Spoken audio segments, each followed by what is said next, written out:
अस्सलामुअलैकुम सफ़ी न्यूज़ में खुशामदीद। भाई लोग, आज की इस वीडियो में हम आपके सवाल की जवाब देंगे। कुछ सवालात मौसूल हुए हैं जो बहुत ही अहम हैं, हमने उठाए हैं, इसकी जवाबात देंगे। इसके अलावा मैं ये सोच रहा हूँ कि हफ्ते में एक दिन में आप सब के सवालात पर एक वीडियो ज़रूर बनाया करूँ। इस हवाले से आप क्या सोचते हैं, हमें मशवरा ज़रूर दे कि क्या मैं एक हफ्ते में एक दिन जो है ना आपके सवाल पर वीडियो बनाऊँ या नहीं। आप सब की जानिब से बहुत अहम सवालात पूछे जाते हैं। बिना टाइम गवाए डायरेक्ट बढ़ते हैं सवालात की जानिब। सबसे पहले सवाल किया है मोहम्मद जकरिया ने यूट्यूब से। मोहम्मद जकरिया ने लिखा है, अस्सलाम वालेकुम प्यारे भाई, क्या हाल है? ठीक हो? तबीयत सेहत ठीक है? प्यारे भाई, मेरा इकामा साइक़ ख़ास है, मैं कफील के पास काम करता हूँ। क्या मैं फैमिली को उम्रा पर बुला सकता हूँ? उम्रा की फ़ीस कितना होगी? प्यारे भाई, सिर्फ बीवी बच्चों को 2-3 महीने के लिए कुल टोटल कितना खर्चा आएगा? भाई मेहरबानी होगी आपकी रहनुमाई फरमा दे, शुक्रिया। सबसे पहले वालेकुम सलाम मोहम्मद जकरिया भाई, बहुत शुक्रिया, मैं ठीक हूँ, आप कैसे हो? और जहाँ तक आपने सवाल किया है 2-3 महीने के हवाले से कि आप अपने फैमिली को उम्रा वीज़ा पर बुला सकते हैं या नहीं। देखो, जो उम्रा वीज़ा के हवाले से मैंने आप सबको अपडेट दिया था कि सऊदी हुकूमत उम्रा वीज़ा को ऑनलाइन करने वाले हैं, जिसके बाद वो 24 घंटे के अंदर अंदर आपको मिल सकेगा। इसके अलावा जो उम्रे की वीज़े की मुद्दत है वो सऊदी हुकूमत 3 माह का करने वाले हैं, तो 3 माह उस चीज़ पर अब तक अमल दरामद शुरू नहीं हुआ है। आपकी वीज़ा कोई भी हो, आप जो है ना उम्रे की वीज़ा निकाल रहे हैं, फैमिली विजिट वीज़ा तो नहीं है ये। और जब शरायत भी सऊदी हुकूमत की आएगी तो उसके बाद ही हम ये बात कर सकेंगे। इसके अलावा फ़िलहाल पाकिस्तान से हज का सीज़न है तो उम्रा वीज़ा बंद है, हज ख़त्म होने के बाद ही उम्रा वीज़ा बहाल होगा। और 1 महीने की जो उम्रा वीज़ा है 21 दिन 1 महीने की, वो आसानी से मिल जाती है। लेकिन जो 3 महीने का जो मैंने आपको अपडेट्स दिया था उस पर फ़िलहाल अमल दरामद शुरू नहीं हुआ है। जैसे ही अमल दरामद शुरू होगा और क्या तरीक़ाकार होगा, इंशाअल्लाह उम्मीद है उस पर भी मैं एक वीडियो ज़रूर बनाऊंगा। कहने का मतलब ये है कि जो 3 माह के उम्रा का वीज़ा है उस पर फ़िलहाल अमल दरामद नहीं हुआ है और मज़ीद मालूमात भी सामने नहीं आई है कि उसकी फ़ीस कितनी होगी और अगर आप अपने बीवी बच्चों को बुलाएंगे तो कितना ख़र्चा आएगा। इस हवाले से कोई भी मतलब मालूमात मौसूल नहीं हुई। जब भी उस वीज़े पर अमल दरामद होगा तो आप सबको मैं इंशाल्लाह ज़रूर आगाह कर दूंगा। तो ये जवाब था। बढ़ते हैं अगले सवाल की जानिब। अगला सवाल बख्ती मुनीर ने किया है फेसबुक से। उन्होंने लिखा है, मैं नए वीज़े पर जा रहा हूँ सऊदी अरब, क्या मुझे तवक्कलना रजिस्ट्रेशन करना ज़रूरी है? तो इसका जवाब ये है कि जी नहीं, आपको अब जो है ना कुछ भी करने की ज़रूरत नहीं। टिकट लो, डायरेक्ट जाओ। PCR टेस्ट वगैरह ये तमाम तर चीज़ें ख़त्म कर दी गई है। इसके अलावा आप नए वीज़े पे जा रहे हैं तो जिस टाइम जो भी एजेंट आपकी वीज़ा स्टैम्प करने लेकर गया होगा वो आपकी जो वैक्सीन की रिकॉर्ड है उसने वो सऊदी एम्बेसी को भी दी होगी।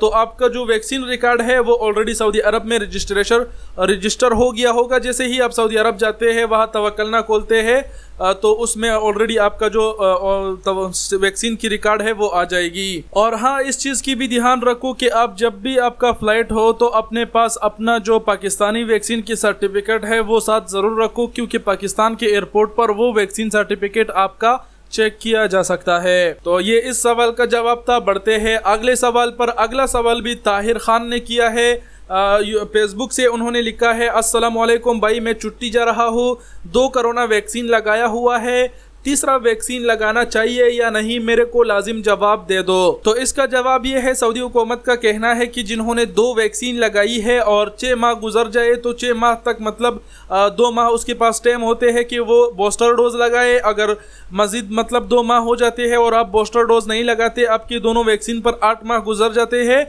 उसके बाद आपका जो तवक्कलना है वो इम्यून स्टेटस शो होना बंद हो जाता है। आपको बूस्टर डोज लगवाना ज़रूरी होता है। अगर आपने अभी ही 2 वैक्सीन कराई है जिसमें बहुत टाइम बाकी है और आप 4 महीने के लिए जा रहे हैं और वैक्सीन में 6 माह टाइम बाकी है, तो आप जाइए। 2 वैक्सीन पे भी आप छुट्टी जा सकते हैं, वापस भी चले जाएंगे, कोई मसला दरपेश नहीं होगा। लेकिन बूस्टर डोज ज़रूर लगा के जाए, क्योंकि सऊदी हुकूमत का भाई कोई भरोसा नहीं, वो किसी भी वक्त कोई भी पाबंदी लगा सकते हैं। अगर आप पाकिस्तान आते हैं और बूस्टर डोज पाकिस्तान में लगाते हैं तो तब भी लगा सकते हैं, उसके बाद आप उसे सऊदी अरब में अपडेट कर देंगे। तो आपकी मर्ज़ी है, अगर टाइम वहाँ पूरा नहीं हो रहा और आप छुट्टी पर आ रहे हैं तो आके पाकिस्तान में लगाओ, नहीं लगाओ फिर भी वापस जा सकती हो। इंशाल्लाह कोई मुश्किल आपको पेश नहीं आएगी। बढ़ते हैं अगले सवाल पर। अगला सवाल वकील जट ने किया है फेसबुक से। उन्होंने लिखा है अस्सलाम वालेकुम भाईजान। वालेकुम सलाम। उन्होंने मज़ीद लिखा है मैं छुट्टी पर आया था, कोरोना की वजह से वापस नहीं जा सका, क्या अब मैं विजिट वीज़ा लेकर जा सकता हूँ? तो इस सवाल का जवाब ये है कि पाकिस्तानियों को सऊदी अरब का विजिट वीज़ा मिलना बहुत ही मुश्किल है। देखो ऐसे अगर आप छुट्टी पर आए थे और विजिट वीज़े पे जाने की सोच रहे हैं तो जाहिर सी बात है कि आपकी जो इरादे है वो कुछ नेक नहीं लग रही। यानी आप विजिट वीज़े पे जाएंगे और वहाँ पर भाग जाएंगे, काम वाम करेंगे 2-3-4 साल और उसके बाद फिर जब पकड़े जाएंगे वापस भेज देंगे आपको।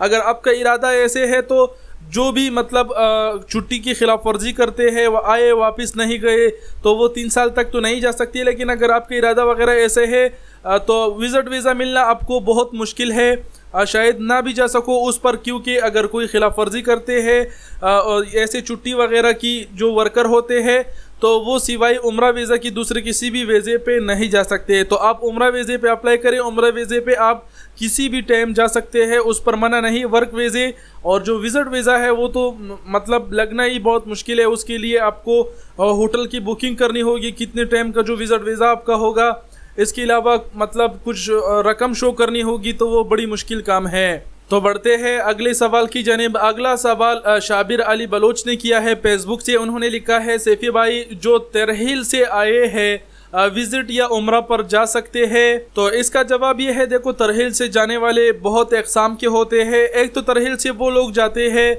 मान लो वो सैका ख़ास है और आज़ाद काम कर रहा है, पकड़ा गया तो वो तरहील हो गया, उसके ऊपर इतना बड़ा कोई केस वगैरह नहीं बनता। ऐसे अफराद उम्रा वगैरह पे भी जा सकते हैं। लेकिन ऐसे अफराद जो मतलब किसी केस में फंसे हैं और वो तरहील जाते हैं, मतलब उसको डिपोर्ट करते हैं, वो मुल्क उम्र भर के लिए अगर उसे ब्लैकलिस्ट कर दिया गया तो ऐसे अफराद फिर नहीं जा सकते। लेकिन छोटा मोटा केस है तो देखिए इस तरह की खिलाफ वर्जियाँ, जो वर्क वीज़े की जो खिलाफ वर्जियाँ है, अगर कोई वो करते हैं तो वो दोबारा से आइंदा जो है ना वो वर्क वीज़े पे नहीं जा सकता। लेकिन अगर चाहे तो वो उम्रा वीज़ा पे जा सकते हैं। और विजिट वीज़े का मुझे पता नहीं कि आप जा सकोगे कि नहीं। और विजिट वीज़ा भाई पाकिस्तानियों को मिलना बहुत ही मुश्किल है। इससे पहले जो कमेंट हुआ उसी पर भी हमने यही बात दोहराई। अगला सवाल आसिफ खान ने किया है फेसबुक से। इन्होंने लिखा है अगर बंदा पाकिस्तान में है, कफिल हुरूब कर दे तो वापस जा सकते हैं, मेहरबानी। यहाँ पर इन्होंने ये सवाल किया है कि अगर कोई छुट्टी पर जाए और कफिल पीछे से हुरूब कर दे तो क्या वो कोई नए वीज़े वगैरह पे जा सकेगा? तो इसका जवाब ये है कि नहीं जा सकते आप अगर छुट्टी पर आए हैं, कफिल ने पीछे से हुरूब कर दिया, हुरूब पर भी बात करता हूँ, लेकिन अगर ऐसे हुरूब हुआ आप नहीं गए तो फिर 3 साल तक आप नहीं जा सकते। 3 साल के बाद किसी भी नए वीज़े वर्क वीज़े पर आप सऊदी अरब जा सकते हैं। और 3 साल का जो हिसाब है वो आप अपने वीज़े के एक्सपायरी की तारीख़ से 1 माह के बाद की हिसाब लगाए तो 3 साल अगर बनेंगे तो तभी जाए। पहले अगर आप जाएंगे तो सऊदी अरब के एयरपोर्ट से आपको डिपोर्ट कर देगा। इसके अलावा कफिल के हुरूब की जहाँ तक बात है, जो जितने भी अफराद आए थे सऊदी अरब से पाकिस्तान छुट्टी, इंडिया भी गए, बड़े तादाद में लोग ऐसे हैं जो अगर अपने हुरूब चेक करते हैं तो मुतग़य्यब अल-अमल लिखा हुआ होता है, यानी कफिल ने पीछे से उसका हुरूब कर दिया होता है। इसका मेन मसला ये रहता है कफिल के पास जो है ना 6 माह की मुद्दत होती है। अगर उसके कारकुन अगर छुट्टी पर गया होता है और उसका वीज़ा एक्सपायर हो जाए तो 6 माह तक उसके पास मोहलत होती है कि वो उस कारकुन का वीज़ा एक्सटेंड कर सकता है। 6 माह से अगर ज़्यादा गुजर जाए तो फिर वो उस कारकुन का वीज़ा एक्सटेंड नहीं किया जा सकता। और 6 माह के बाद ऑटोमेटिक जो जवाज़ात का सिस्टम है उसमें वो जो बंदा है वो हुरूब हो जाता है, उसके खिलाफ ऑटोमेटिक कफील नहीं देता। और अब ये जो सिस्टम है कोरोना के टाइम में ये 6 महीने की थी, लेकिन अब नॉर्मल टाइम में अब ये इसे दोबारा से 2 माह पर लाया गया है। अगर कोई किसी का कफील का कारकुन छुट्टी जाता है और वो उसका वीज़ा एक्सपायर होता है तो कफील के साथ 2 माह की टाइम होती है कि वो उसका वीज़ा तजदीद कर दे। अगर 2 माह में नहीं करता तो फिर आइंदा वो फिर नहीं कर सकता। 3 साल फिर उस कारकुन को इंतज़ार करना होता है। 3 साल के बाद वो फिर दूसरे नए किसी भी वीज़े पे जा सकते हैं। और अगर वही कफील ने 2 माह से देर कर दिया तो वो कफील अगर दूसरा नया वीज़ा उसी को भेजेगा तो वो उसी कफील के पास किसी भी टाइम फिर जा सकते हैं। तो ये थे कुछ अहम सवालात जिसके हमने जवाब दिए। हमने अपनी पूरी कोशिश की आप सबको समझाने की, उम्मीद करते हैं आप लोग समझ गए होंगे। वीडियो देखने का बहुत शुक्रिया। अपना बहुत सारा ख्याल रखिएगा। अल्लाह हाफिज़।